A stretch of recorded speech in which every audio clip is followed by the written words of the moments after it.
Vamos abrir a nossa Bíblia em Mateus, capítulo 21. Mateus 21.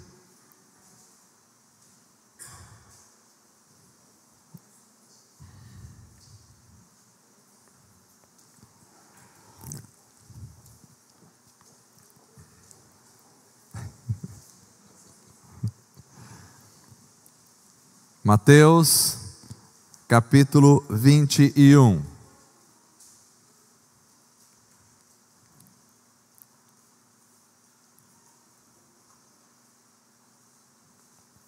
Nós vamos ler o verso de número 28 em diante. Figurinha. Mateus 21, 28 até o 32.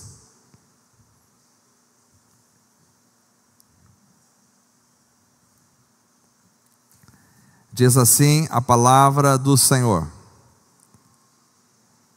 Mas que vos parece, um homem tinha 2 filhos, e dirigindo-se ao primeiro, disse: Filho, vai trabalhar hoje na minha vinha. Ele, porém, respondendo, disse: Não quero. Mas depois, arrependendo-se, foi. E dirigindo-se ao segundo, falou-lhe de igual modo. E respondendo ele, disse: Eu vou, Senhor. E não foi. Qual dos 2 fez a vontade do Pai? Disseram-lhe eles: O primeiro. Disse-lhes Jesus: Em verdade vos digo que os publicanos e as meretrizes entrarão adiante de vós no reino de Deus. Porque João veio a vós no caminho da justiça, e não o crestes, mas os publicanos e as meretrizes o creram. Vós, porém, vendo isto, nem depois vos arrependestes para o crer. Amém. Vamos orar mais uma vez essa noite. Gostaria de colocar algumas pessoas em oração. Nós cremos no poder transformador, sarador, curador de Jesus Cristo. Eu quero levantar um clamor aqui pelo Tiago, filho da irmã Cida. Vamos orar por ele, que está numa situação difícil de saúde, mas nós cremos no poder de Jesus. Jesus cura, Jesus salva, Jesus liberta, Jesus transforma. Vamos colocar também a vida da Neide e do Bruno. Bruno está numa situação difícil também, mas nós cremos que Jesus pode curar qualquer que seja a enfermidade, o problema, a dor. Então vamos colocar essas pessoas, os demais irmãos que também não puderam estar conosco aqui, o Pablo e a Michele, que tinham hoje um compromisso. Nós vamos orar por todos em nome de Jesus. Fecha os teus olhos. Senhor Deus amado, nós te louvamos, te agradecemos, te exaltamos, Senhor. Tu és soberano, Tu és Senhor, Tu és poderoso, Tu és Rei do universo, Tu és grandioso, Deus, e nós confiamos em Ti, confiamos na Tua presença, confiamos na Tua palavra, Senhor. Repreendemos todo espírito maligno, tudo aquilo que vem, Senhor, para lançar dúvidas ao nosso coração, todas as flechas inflamadas do inimigo, nós levantamos para a glória do Senhor, o escudo da fé, conforme diz a Tua palavra, para, Senhor, fazermos apagar todos os dardos inflamados do maligno, e pedimos a Tua bênção, Senhor, sobre estas pessoas que foram mencionadas essa noite. Deus, em especial colocamos a vida do Tiago nas tuas mãos, Senhor. O Senhor é poderoso para curar qual seja a enfermidade, e nós cremos no poder do Senhor, cremos no poder sarador de Cristo Jesus, porque o Senhor Jesus levou sobre si as nossas dores, o nosso castigo, o Senhor levou sobre si o nosso mal, e nós repreendemos toda a enfermidade que esteja sobre a vida do Tiago, que seja destruída em nome de Jesus e para a glória do Senhor. Ó Deus amado, abençoe também, Senhor, a vida do Bruno, ó Pai. Senhor sabe a situação que ele está vivendo, a dificuldade, o problema, e pedimos, Senhor, a graça do Senhor sobre a vida do Bruno. Pedimos, Senhor, que o Senhor atue naquela mente, atue naquele cérebro, ó Pai, para que ele tenha, Senhor, a libertação, para que ele tenha a cura completa. Estenda as tuas mãos, abençoa a Neide também que está em casa, ó Deus, fortalece ela, traga cura, Senhor, cura, Senhor, para o problema, ó Deus, na coluna. Ó Deus, estenda as tuas mãos para abençoar os demais irmãos que não puderam estar conosco aqui esta noite. Lembramos, Senhor, lembramos da irmã Ana, ó Senhor, lembramos daquela família. Estenda as tuas mãos para curar, para transformar, ó Deus. Nós colocamos todas as pessoas, ó Deus, nas tuas mãos. Abençoa os que nos acompanham pela internet também, e que tudo seja para a tua glória. Que esta palavra, ó Deus, que esta mensagem venha falar aos nossos corações. Nós oramos em nome de Jesus, amém e amém. Amados irmãos, hoje eu quero parar um pouquinho diante dessa parábola de Jesus. Essa parábola maravilhosa. Todas as parábolas de Jesus são maravilhosas. Mas eu gostaria de me deter um pouco sobre esta parábola desse senhor, dono de uma vinha, e de seus 2 filhos. Sempre quando a gente vê na Bíblia um par, sempre quando tem 2 elementos, 2 filhos, 2 circunstâncias na mesma parábola, nos acende um alerta de que Jesus está tratando com uma questão muito importante da sua época, que era os gentios serem introduzidos na salvação, no plano de Deus. Geralmente, quando se fala de 2 na Bíblia, está se referindo, a meu ver, a judeus e gentios. Esta é a primeira interpretação num primeiro plano, porque os judeus passaram mais de 1500 anos tendo uma consciência de que eles eram o povo da aliança, eles eram o povo escolhido, e os gentios não tinham parte nesta aliança com Deus. Os gentios não tinham parte no reino de Deus. Então agora Jesus vem, e Paulo diz que Cristo vem para fazer dos 2 um único povo, ou seja, fazer uma igreja, a sua igreja, da qual estariam presentes judeus e gentios. Mas esta era uma grande dificuldade para os judeus entenderem, porque na mente deles os gentios não tinham parte no reino. Então Jesus vai trabalhar esse assunto algumas vezes nas Escrituras, e creio eu que esta é uma das vezes, porque aqui me parece que Jesus está primeiro se referindo a judeus e gentios, 2 filhos do mesmo Senhor.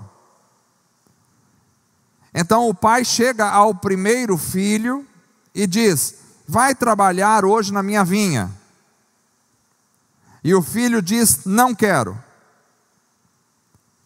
mas depois, arrependendo-se, a palavra no original é mudando de opinião, ele foi. Este filho me parece representar o mundo gentílico. O mundo gentílico, a princípio, não aceitou o relacionamento com Deus, não aceitou a ordem do Pai, mas num período posterior, eles se arrependeram, mudaram de ideia e então começaram a obedecer a Deus. Por isso nós estamos aqui. Somos o povo gentílico. Agora existia um outro filho nessa história, e o pai disse a mesma coisa para o outro filho: vai trabalhar hoje na minha vinha. E o outro filho diz: eu vou, Senhor. Mas não foi. Este me parece ser o povo judeu, porque o povo judeu dizia com seus lábios, e Deus diz: esse povo me honra com os lábios, mas o coração está longe de mim. O povo judeu dizia: sim, Senhor, mas não obedecia a Deus, não fazia a vontade do Pai. Então me parece que a princípio Jesus está lidando com essas duas circunstâncias. E esta parábola me parece ser muito interessante, porque ela, numa análise mais profunda, ela retrata algumas realidades da vida com Deus. Alguns elementos aqui são marcantes. Aqui nós temos o Senhor, que é o Pai, que é o dono da vinha. Aqui nós temos dois filhos, com duas reações diferentes. Aqui nós temos uma vinha, que é um produto, que é uma lavoura, que era muito comum na época. Nós temos uma ordem do Pai, e nós temos duas atitudes diferentes dos dois filhos. Então isso de alguma forma me leva a aprender algumas coisas importantes que eu gostaria de compartilhar com os irmãos esta noite. Primeiro, é importante notarmos que há uma ordem do Senhor, há uma ordem do Pai. E a ordem é a mesma para os dois filhos, então a ordem abrange todo o mundo, porque o mundo, na consciência judaica e daquela época, era dividida entre judeus e gentios. A mesma ordem é dada tanto para um quanto para outro. Então isso significa que a ordem é dada para todo mundo. E a ordem é: vai trabalhar na minha vinha hoje. Essa é a ordem. Agora, a vinha tem um significado importante no pensamento bíblico. O que é a vinha? Quem lê isso a princípio pode pensar: Deus está mandando eu plantar uma vinha então, fazer uva, fazer vinhos e fazer sucos. Não é isso, porque a vinha tem um significado importante nestas parábolas, e são algumas que falam da vinha, porque a vinha é um sinônimo do reino de Deus. A vinha é um sinônimo do reino de Deus. Então, trabalhar na vinha é cumprir o propósito de Deus para a vida. Isso é trabalhar na vinha. Porque às vezes a gente pode entender que trabalhar na vinha é o pastor, que está trabalhando no reino de Deus. Mas o trabalhar na vinha não está se referindo necessariamente só ao trabalho de pregação numa igreja, ou de cuidar de ovelhas. Trabalhar na vinha é cumprir o propósito de Deus para a minha vida. Trabalhar na vinha é realizar a vontade de Deus para a minha vida pessoal. Trabalhar na vinha é viver o plano, é viver a vontade, é viver o ensinamento de Deus para a minha vida. Isso é trabalhar na vinha. Então, vai trabalhar na minha vinha hoje viva a minha palavra no meu reino hoje. Faça aquilo que eu estou dizendo para você fazer hoje.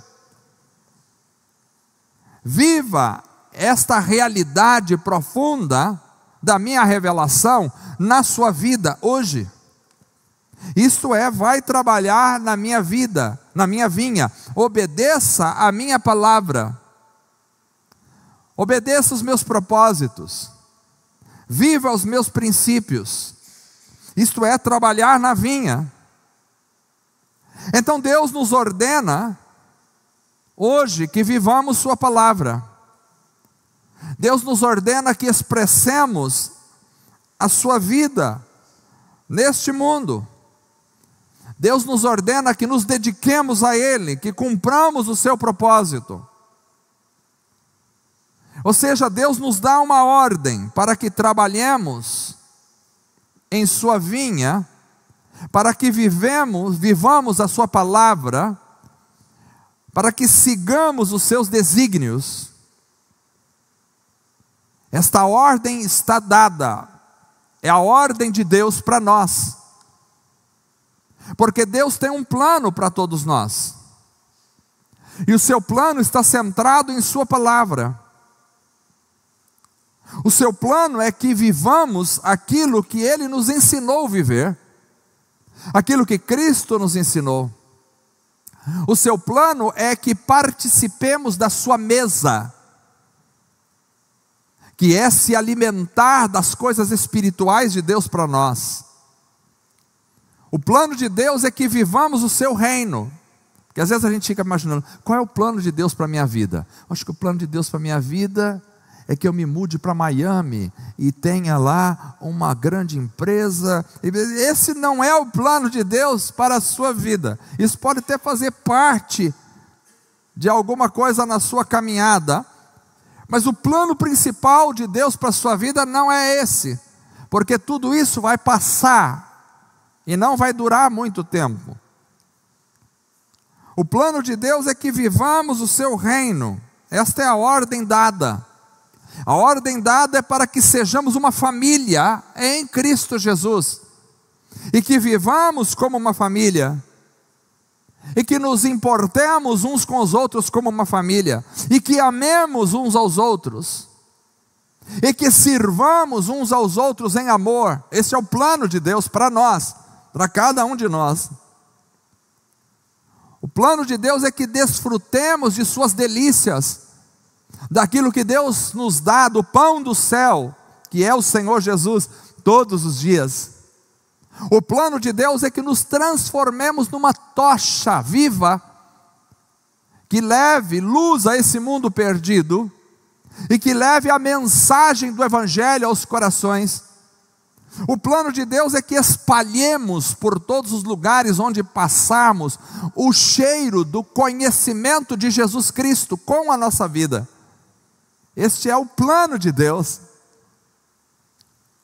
O plano de Deus é que bebamos de sua fonte, e Jesus disse: quem beber da água que eu lhe der, vai matar a sua sede, e essa água se tornará nele uma fonte, que vai jorrar para a vida eterna. Esse é o plano de Deus. O plano de Deus é que nos deleitemos na sua verdade, na sua revelação. O plano de Deus é que vivamos uma vida de santidade entre nós. Santidade é vida de compromisso com Deus, é vida de apartar-se do pecado, daquilo que Deus condena. O plano de Deus é que vivamos uma vida de alegria no Espírito, uma vida de comunhão entre nós, de vínculo, uma vida de seriedade. O plano de Deus é que sejamos cheios do Espírito Santo. Esse é o plano de Deus para nós. vai trabalhar na minha vinha hoje, ou seja, sejam cheios do Espírito Santo hoje. O plano de Deus é que tenhamos uma vida na sua presença, é que façamos diferença no mundo espiritual. Este é o plano de Deus, porque via de regra, nós seres humanos somos tão materialistas, que a gente pensa em fazer diferença, mas sempre fazer diferença no mundo material. Fazer diferença no mundo material, ser destacado, ter os holofotes olhando para nós, apontados para a nossa vida, mas nunca geralmente pensamos em fazer diferença no mundo espiritual. Paulo fazia diferença no mundo espiritual, e onde ele entrava, os demônios eram expulsos, as pessoas eram curadas, o evangelho era pregado, vidas se convertiam, pessoas se dobravam a Jesus. Isso é fazer diferença no mundo espiritual. Esse é o principal plano de Deus para a minha vida e para a sua vida. É que sejamos significativos no mundo espiritual, na presença de Deus. Então esta é a ordem do Pai: vai trabalhar na minha vida, na minha vinha. Sejam cheios da minha presença, cumpram a minha ordem, cumpram a minha palavra, vivam esta presença. Mas é importante pensarmos que esta ordem de Deus não é a ordem de um déspota, porque a ordem de um déspota, ela é necessariamente algo que se obriga a fazer. A ordem de Deus não é assim, porque esta ordem de Deus, ela objetiva uma aceitação livre da minha parte. Ou seja, apesar de ser uma ordem, o Senhor da vinha não obriga os seus filhos a lhe obedecerem. Ele não obriga. Ele dá a ordem, e aí nós temos duas respostas diferentes para esta ordem. Porque Deus não te obriga a aceitar a sua ordem. Por exemplo, Ele deu uma ordem a Israel, em Levítico capítulo 19, verso 2. O texto diz: fala a toda a congregação dos filhos de Israel, e diz-lhes: santos sereis, porque eu, o Senhor vosso Deus, sou santo. Essa era a ordem. Mas apesar desta ordem, o povo de Israel não a obedeceu, e se contaminou com os deuses das outras nações, e assim deixaram a santidade de lado. Muitos talvez podem pensar: mas se Deus é realmente Deus, Ele vai usar o seu poder para fazer que os filhos estejam na vinha trabalhando a qualquer custo. Mas Deus não é assim. Ele manda, mas Ele deixa os filhos decidirem se querem ou não obedecer.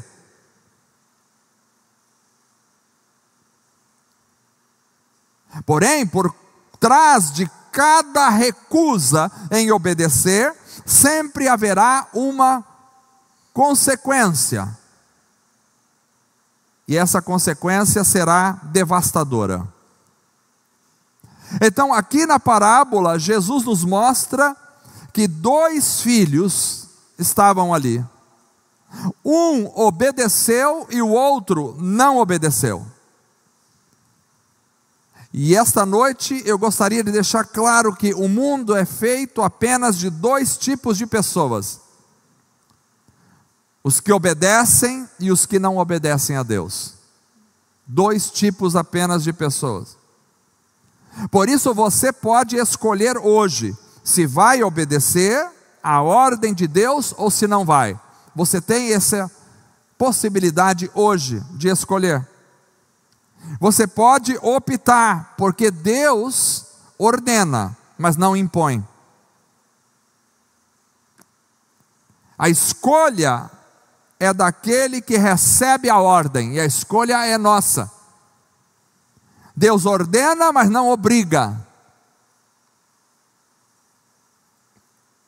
Ele poderia obrigar se quisesse, e assim faria de nós verdadeiros robôs de si mesmo.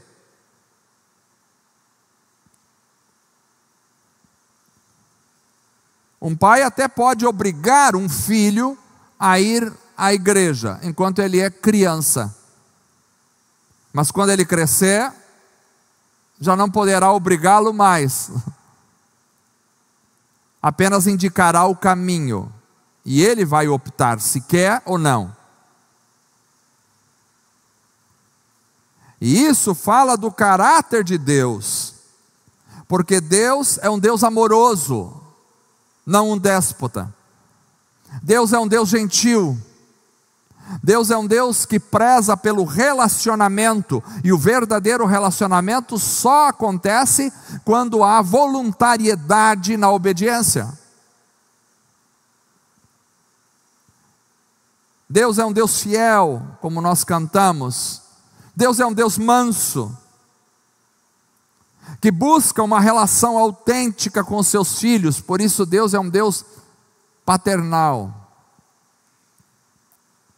Ao mesmo tempo, Deus é paciente e aguarda e espera. As Escrituras dizem isso, que as pessoas dizem, mas o Senhor está demorando. Ele não está demorando, Ele é paciente, esperando que as pessoas abram o coração para se converterem a Ele. Deus é verdadeiro. E por isso nós temos a liberdade para desobedecer a ordem de Deus hoje. Temos a liberdade. E quando você olha para o mundo presente secular, o que mais você vê são desobediências à ordem de Deus. Deus diz, amarás o teu inimigo. Você liga a televisão, você vê gente odiando gente. Deus diz, não faça para o outro aquilo que você não quer para você. Você liga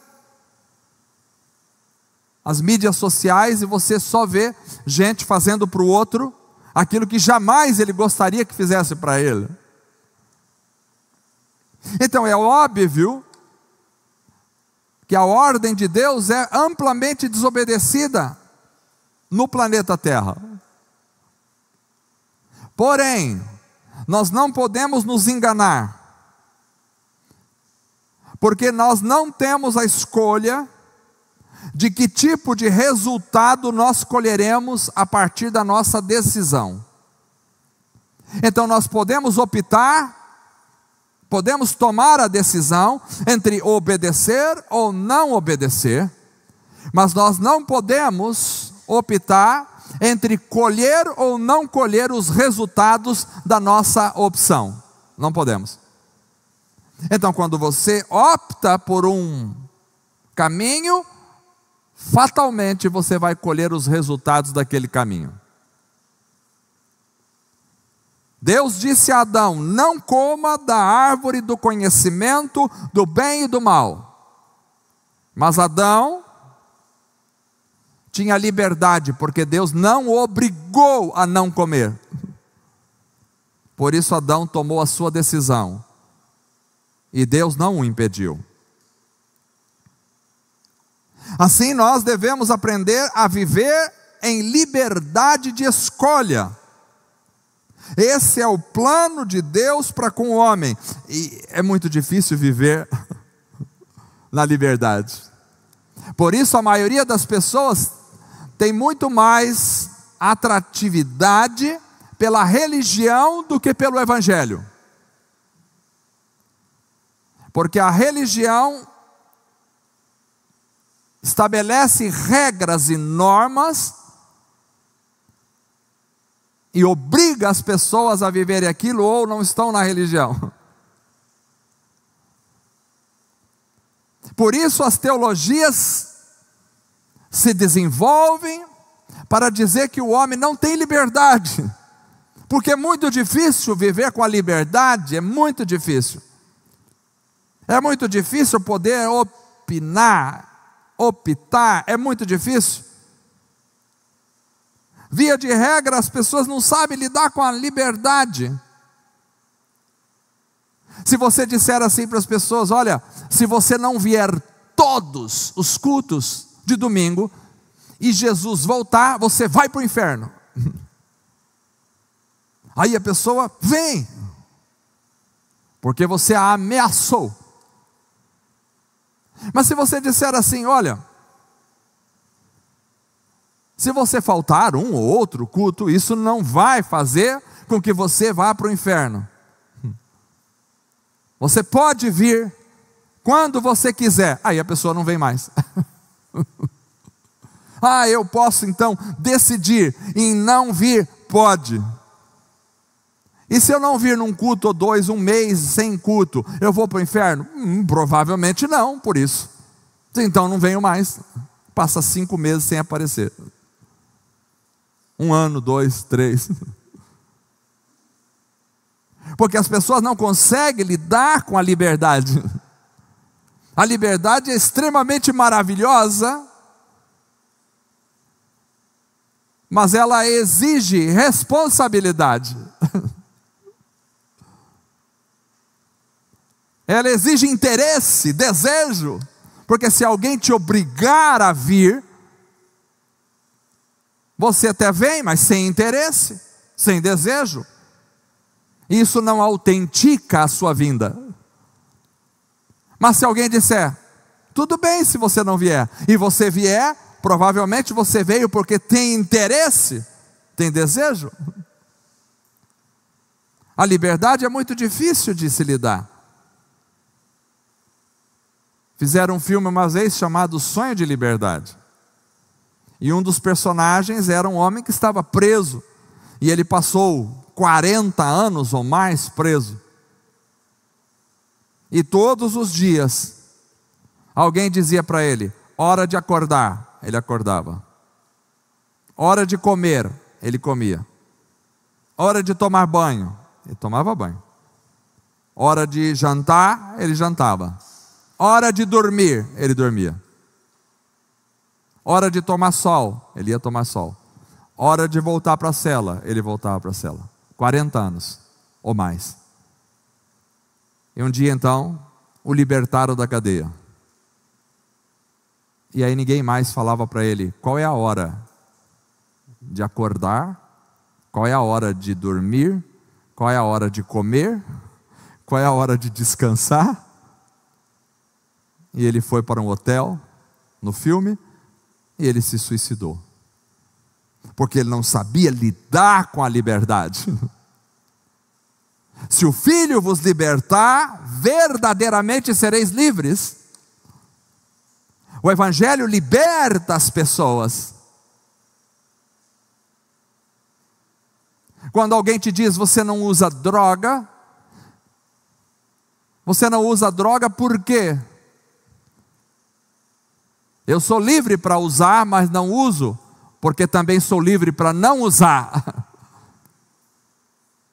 Porque eu sei o mal que aquilo me faz e a destruição que aquilo me causa.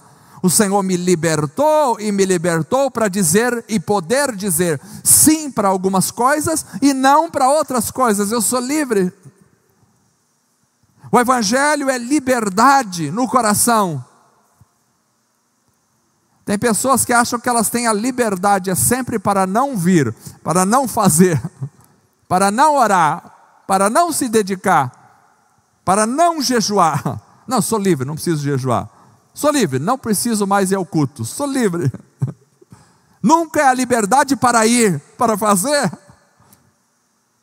Então, aqui nós vemos esta realidade muito clara, porque Deus quer nos relacionar com a gente a partir da liberdade. E o que você faz com a liberdade que você tem, determina que tipo de relacionamento você quer ter com Deus. A liberdade você tem. Agora, o que você faz com a sua liberdade determina o tipo de relacionamento que você quer com Deus. Então, quando eu digo assim, irmãos, todos os irmãos são obrigados a orar pelo menos 3 horas por dia. E aí eu crio uma regra, crio uma lei. Eu vou estar ligando para os irmãos para saber, você orou 3 horas hoje? Você acordou de madrugada para orar? Vou tirar contas, prestação de contas. Então você pode até fazer isso por uma obrigação, mas isso necessariamente não tem valor. Agora, quando eu digo assim, irmãos, é tarefa da igreja viver em oração. E quando você então decide orar e buscar a Deus nas madrugadas, orar na sua casa, seja o tempo que for, você decide fazer isso, você está usando a sua liberdade de forma correta. E aí, o teu relacionamento com Deus se estabelece a partir da forma como você usa a sua liberdade. Então,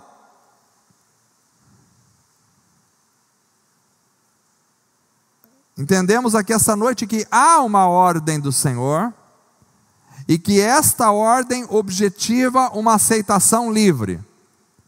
Mas em terceiro lugar, esta parábola nos ensina que há uma disposição em nós natural para não obedecermos. Preste atenção nisso, que é uma verdade fundamental. Há uma disposição em nós para não obedecermos. Vejam vocês que nesta parábola, lembra? 2 filhos englobam o mundo inteiro. Nesta parábola, nenhum dos 2 queria trabalhar na vinha. Nenhum. O primeiro não queria trabalhar. E ele foi honesto. Disse na cara, não quero. Mas depois mudou de ideia e foi. Mas a princípio ele disse, não quero. O segundo filho também não queria ir, mas ele não tinha coragem de dizer que não queria ir. Então ele disse, sim, eu vou. Mas quando o pai saiu, ele deu um jeito de não ir. Então isso mostra que nenhum dos 2 queria ir. Porque há uma disposição interna em cada coração, depois da queda, de rejeitar a ordem de Deus. Então, aceitar a ordem de Deus é ir na contramão da nossa disposição natural. Porque o ser humano sempre quer rejeitar o plano de Deus para si, por causa do pecado. E isso é um alerta para nós, porque naturalmente nós não queremos obedecer a Deus, naturalmente não. E a natureza mostra isso de forma metafórica para nós, porque se você deixar um terreno vazio, naturalmente o que vai acontecer? Ele vai encher de mato, vai encher de insetos, vai encher de bichos, vai ser um problema. Porque naturalmente o que cresce é a coisa ruim. Ninguém deixa um terreno vazio e de repente, do nada, a não ser que algum passarinho plantou alguma semente, vai nascer uma horta muito bem organizada, adubada, com todos os pezinhos de alface arrumadinhos, irrigados e bem muito. Não vai acontecer. Mas naturalmente vai nascer mato. Isso é uma metáfora do coração do homem. Se você deixa naturalmente, o nosso desejo natural não é obedecer a Deus. A gente tem desejo sim, das bênçãos de Deus. Isso é um desejo natural de todo ser humano. Por isso, você quer agradar a maioria das pessoas, não todos, porque tem uns que não gostam dessa frase, infelizmente, mas você quer agradar a maioria das pessoas, não importa se ela é crente ou não, só diga, Deus te abençoe. A pessoa fica feliz. Todos nós. A maioria das pessoas responde assim, a todos nós. Deus te abençoe. Porque as pessoas querem a bênção de Deus. Mas naturalmente obedecer à vontade de Deus, a gente não tem. É isso que mostra esses dois filhos. Vai na minha vida, vinha, não quero. Ah, eu vou, mas não foi, porque não queria ir. Então essa parábola nos mostra que é importante nós sermos honestos a respeito dos nossos sentimentos e realidades internas. Nós não queremos ir para a vinha, isso é uma verdade, e nós precisamos encarar esse fato. Nós não queremos obedecer a Deus. Quando Deus fala, se humilha, a gente não quer. Quando Deus fala, se alguém bater numa face, dá a outra, a gente não quer dar a outra face. Quando Deus diz assim, aquele que te calunia, fala bem dele, você não quer fazer isso. Quando Deus fala assim, se alguém te obrigar 1 milha, vai 2. Se alguém tirar a tua túnica, dá também a capa. Naturalmente a gente não quer fazer isso, quer? Nós não queremos ir e precisamos encarar esse fato, que naturalmente nós não queremos fazer a vontade de Deus. E a pior atitude de alguém é dizer algo só para aparentar uma obediência, que na realidade nunca acontecerá, como o povo de Israel fazia. Nós servimos o Deus único e todo-poderoso. Estavam cheios de ídolos e de pecado. Nós fazemos os rituais que Deus nos mandou fazer, fazemos os sacrifícios, e Deus chegou a dizer para eles, eu tenho nojo do sacrifício de vocês, eu tenho ânsia, não quero mais o sacrifício de vocês, porque era apenas uma aparência. Então houve um dos filhos que disse, sim senhor, eu vou. Mas era apenas uma casca externa. Ele não queria ir e não foi. Seguiu o seu coração. E isso é algo que precisamos aprender. Precisamos aprender que o nosso interior não quer obedecer. Precisamos aprender que a vida natural não quer obedecer a Deus. E se você deixa a vida me levar, você vai para o buraco, porque a vida natural não quer obedecer a Deus.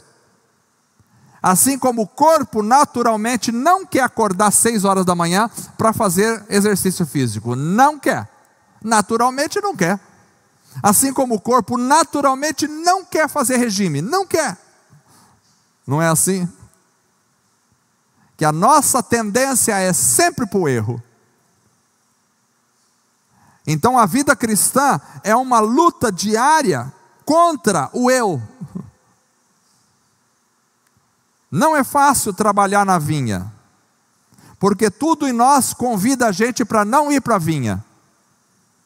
Tem um churrasco ali na esquina, tem uma cama maravilhosa me esperando com ar-condicionado, tem um convite para fazer outra coisa. A maioria de nós não quer ir para a vinha.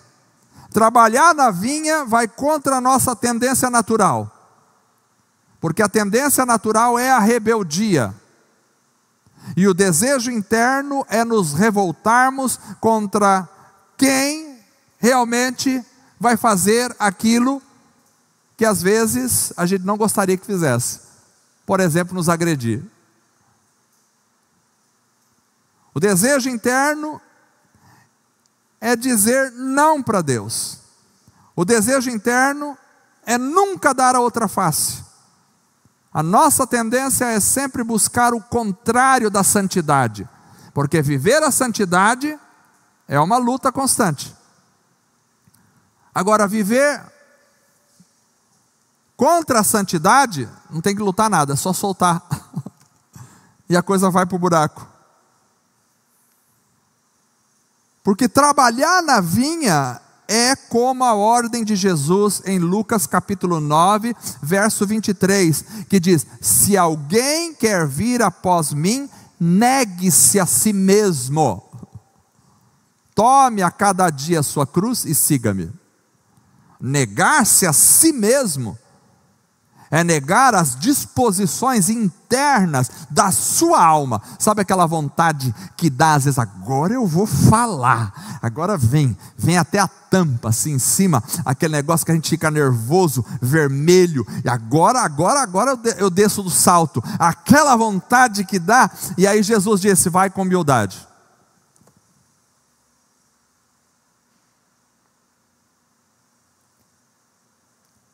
E esses dias eu estava conversando com uma pessoa, e aquela pessoa estava me falando um monte de coisas, e eu tinha um monte de outras coisas para falar para essa pessoa,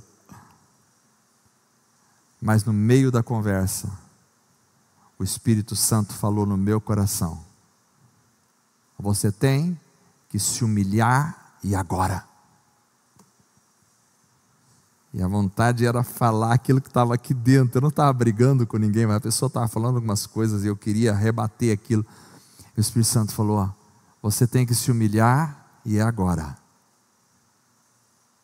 E eu disse a Deus, sim Senhor. E eu disse àquela pessoa, eu quero pedir perdão.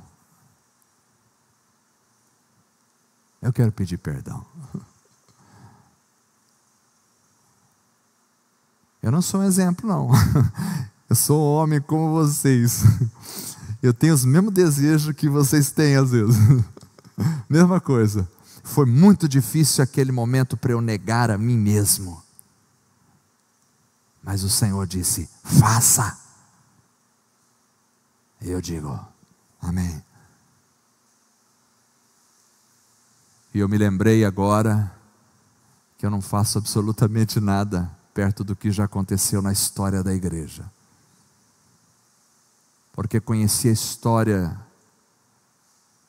de uns americanos, que um dia eles vieram para tentar evangelizar umas tribos indígenas, que nunca tinham tido contato com o homem branco, em algum lugar do Amazonas,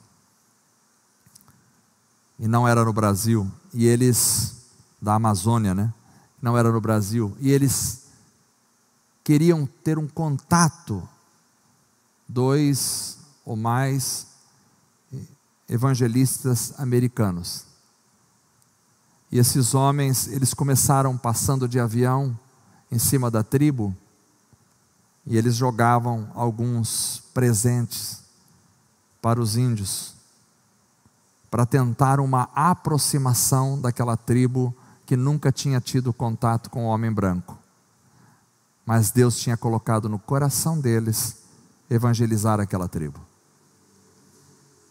Depois de várias vezes passando, eles decidiram descer com o avião, os homens, e desceram. E os índios chegaram e eles começaram um contato com os índios. Mas de repente, tinha uma índia que estava ali, ela estava com algum problema com os outros índios. E ela decidiu inventar uma história mentirosa de que os evangelistas estavam tentando alguma coisa contra ela para os índios. E os índios então pegaram aqueles 2 ou 3, se não me engano, 2 irmãos e mataram eles naquela tribo. E a família não pôde fazer aquele sepultamento, porque eles não puderam descer naquela tribo. E o avião apenas passou por cima, e a mulher e os filhos viram aonde estavam os maridos foram enterrados. Mas aquelas mulheres disseram assim: nossos maridos não morreram em vão, nós vamos para aquelas tribos. E elas foram até aquelas tribos, e elas levaram seus filhos, e elas começaram a servir aqueles índios. E de repente ela descobriu qual era o índio que tinha matado o marido. Uma delas descobriu qual era o índio que tinha matado o seu próprio marido. E ela começou a servir a vida daquele índio, a abençoar o índio. E o índio se tornou amigo da família. E o filho foi crescendo junto com aquele índio que matou o seu pai. Até que chegou o momento que aqueles índios não suportaram mais e se renderam ao Senhor Jesus. E aquele filho um dia saiu da tribo indígena, porque eles ficaram morando muitos anos, e chegou o momento do filho estudar, e ele saiu daquela tribo indígena e ele foi estudar fora. E ele fez uma faculdade, e ele se formou na faculdade. E ele disse assim: mas eu tenho um pedido, e o meu pedido é que aquele índio, que agora era um irmão, que tinha matado o próprio pai dele, venha na minha formatura. E ele foi, o índio saiu lá da tribo, e foi para os Estados Unidos, e foi na formatura daquele moço. Eu fico imaginando: venha trabalhar na minha vinha. Eu acho que dentro de mim eu fico me sentindo um lixo quando vejo uma notícia dessa, uma história dessa. Meu Deus, como eu reagiria nessa situação? Se alguém quer vir após mim, negue-se a si mesmo, tome a sua cruz e siga-me. Mas em último lugar, para terminarmos, apesar da disposição em nós para não obedecermos a Deus, esse texto diz que há os que mudam de ideia e se arrependem e vão para a vinha do Senhor. É isto que acontece, porque apesar dos dois não quererem ir, aquele que disse que não iria, mudou de ideia, aleluia, se arrependeu e foi. E esta para mim é a grande chave da parábola, ao meu ver. Mudar de ideia, se arrepender, mudar de caminho. Eu acho que é isso que nós precisamos: arrependimento, mudança de ideia. Eu sei que é difícil algumas coisas, mas eu preciso mudar de ideia. Eu sei que muitas vezes eu não quero, mas eu preciso mudar de ideia. Eu sei que muitas vezes eu não faço, mas eu preciso mudar de ideia. Eu sei que tudo em mim tem a tendência à desobediência, mas eu preciso mudar de ideia para servir ao Senhor. Não é fácil mudar de ideia, porque mudar de ideia subentende admitir o erro, admitir que está errado, admitir que eu preciso mudar. Mudar de ideia subentende me humilhar e dizer: eu preciso me humilhar. Mesmo quando eu acho que eu estou certo ainda, eu tenho que me humilhar. Isso é mudar de ideia. Porque na nossa ideia natural, quando a gente acha que está certo, a gente não muda de forma alguma. A gente vai até o fim, numa discussão às vezes. Porque às vezes você vai se encontrar em alguma discussão, alguma argumentação, e que você tem certeza que você está certo naquilo, e você não quer se humilhar, e você vai até o fim, você bate, você perde a amizade, você briga, você fica sem conversar para o resto da vida. Por quê? Porque você não quer se humilhar. E na discussão marido e mulher, e é a mesma coisa, às vezes eu preciso me humilhar, mesmo que você ache que você está certo. Mude de ideia. Mudar de ideia é mudar a prática da vida. Mudar de ideia subentende amar a Deus acima de qualquer coisa, acima até de mim mesmo, acima dos meus direitos. Amar a Deus acima das minhas vontades, acima daquilo que eu acho que eu mereço. Amar a Deus. Mudar de ideia é respeitar a ordem do Senhor da vinha. É rejeitar os próprios impulsos e vontades. É se render ao Senhor. É ir contra os seus próprios desejos. É negar-se a si mesmo. E isso precisa acontecer sempre conosco. Isso é mudar de ideia. Porque eu mudei de ideia, tinha falado que era o último ponto, mas não é. Tem um quinto agora. Porque a vida com Deus não consiste somente de palavras, mas de atitudes. A vida com Deus não consiste apenas de palavras, mas de atitudes. Porque o segundo disse que ia, mas não foi. Não adianta dizer que vai fazer a vontade de Deus. É preciso partir para a ação. A ação é esperada. A vida cristã não é algo somente de discursos e palavras, mas é de ações. Mais fácil é falar do que agir. Porque agir implica esforço, agir implica decisão, agir implica muitas vezes até sacrifício, às vezes renúncia. Eu preciso renunciar, se eu quero fazer a vontade de Deus, renunciar à minha própria vontade, renunciar ao meu direito. Porque a ação é sempre a resposta adequada à fé. Fé sem ação é nula. Foi isso que Jesus disse nos versos 31 e 32. Qual dos dois fez a vontade do Pai? Disseram eles, o primeiro. Disse-lhe Jesus, em verdade vos digo, que os publicanos e as meretrizes entrarão adiante de vós no reino de Deus. Porque João veio a vós no caminho da justiça, é que ele está falando de João Batista, e não o crestes. Mas os publicanos e as meretrizes creram em João. Vós, porém, vendo isso, nem depois vos arrependestes para o crer. Então, o crer dos publicanos e das meretrizes implicava em ação. Eles obedeceram a palavra e por isso iriam entrar primeiro no reino. A fé exige ação. Às vezes a gente fala assim: bom, se você crer, está tudo certo. Mas o que é crer? Crer é agir de acordo com aquilo que eu acredito. Se eu creio em Deus e Deus diz para mim, não faça isso, e eu faço, eu não estou crendo. Crer é viver de acordo com aquilo que você acredita. Crer sempre é agir na palavra.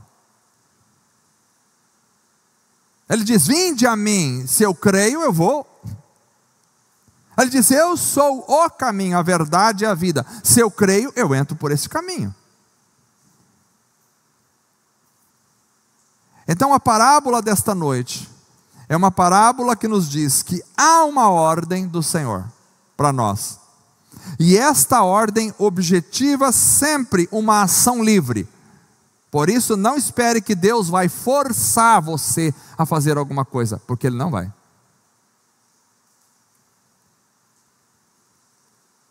Mas também há uma disposição em nós para não obedecermos. Porém, há os que mudam de ideia e se arrependem e vão para a vinha. Porque a vida com Deus não consiste somente de palavras, mas de atitudes. É assim que Tiago diz, que a fé sem obras é morta. Não são só de palavras que a gente vive, mas é de palavras mais atitudes, que correspondam com estas palavras.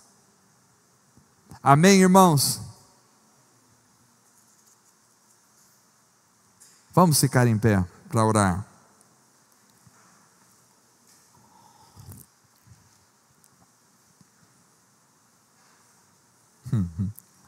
Aleluia. Há uma ordem do Senhor. Quantos querem seguir a ordem do Senhor? Vai trabalhar na minha vinha. Quantos querem trabalhar na vinha do Senhor?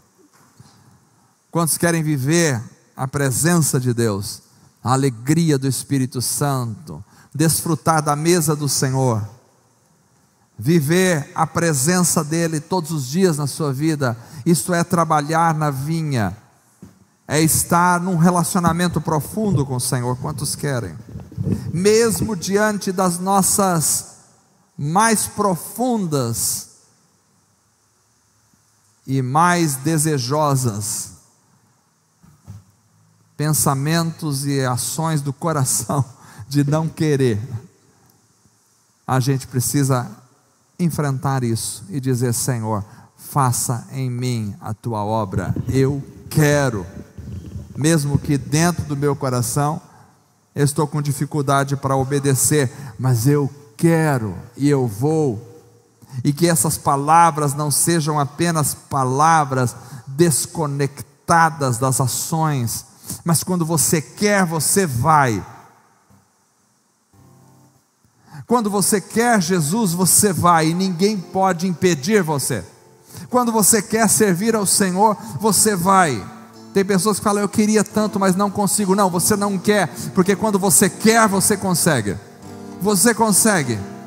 Quando você quer realmente servir ao Senhor, mesmo que dentro do seu coração tenha uma dificuldade para a obediência, quando você quer do fundo da sua alma dizer: eu quero servir ao Senhor, então Deus vai te dar graça, vai te dar força, vai te dar poder, e você vai conseguir. Quando você quer ser cheio do Espírito Santo, você pode dizer: ah, eu gostaria de ser cheio do Espírito Santo, mas Deus nos diz: será que você quer realmente? Porque se você quer, o Senhor vai fazer. Vai fazer. Ainda que a sua carne diga não, ainda que a sua carne diga: eu quero as coisas do mundo, mas se você quer ser cheio do Espírito Santo, no íntimo da sua alma, do seu espírito, Deus vai te encher. Mas você precisa querer.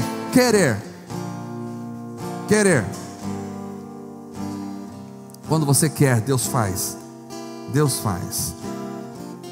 Feche os teus olhos. Senhor, esta noite estamos aqui e nós queremos, ainda que a nossa carne diga: Senhor, não, ainda que dentro de nós haja uma disposição contrária à obediência à tua palavra, mas nós, como Paulo diz, fazemos morrer a nossa natureza carnal esta noite, em nome de Jesus, e nós queremos servir ao Senhor com toda a nossa vida, e nós vamos para a tua vinha, vamos trabalhar na tua vinha, vamos estar à tua mesa, vamos fazer a tua vontade, vamos nos deleitar na tua palavra, vamos nos encher da tua presença, do teu Espírito Santo, vamos nos deixar encher pelo poder do teu Espírito. Senhor, nós vamos em nome de Jesus. Se há alguém aqui essa noite que ainda não tomou essa decisão na alma, que ela possa ser tomada, Senhor, diante dos céus esta noite, na tua presença. Senhor, ainda que dentro de nós alguma natureza pecaminosa tente se levantar, como diz Paulo, nós fazemos morrer, matamos o nosso homem carnal diante do Senhor, e nos apropriamos da tua graça e da tua alegria, porque o Senhor é o Deus maravilhoso, e nós queremos ter um relacionamento profundo, íntimo com o Senhor, um relacionamento de intimidade, de louvor, de adoração ao teu nome, para a glória do Senhor. Amém.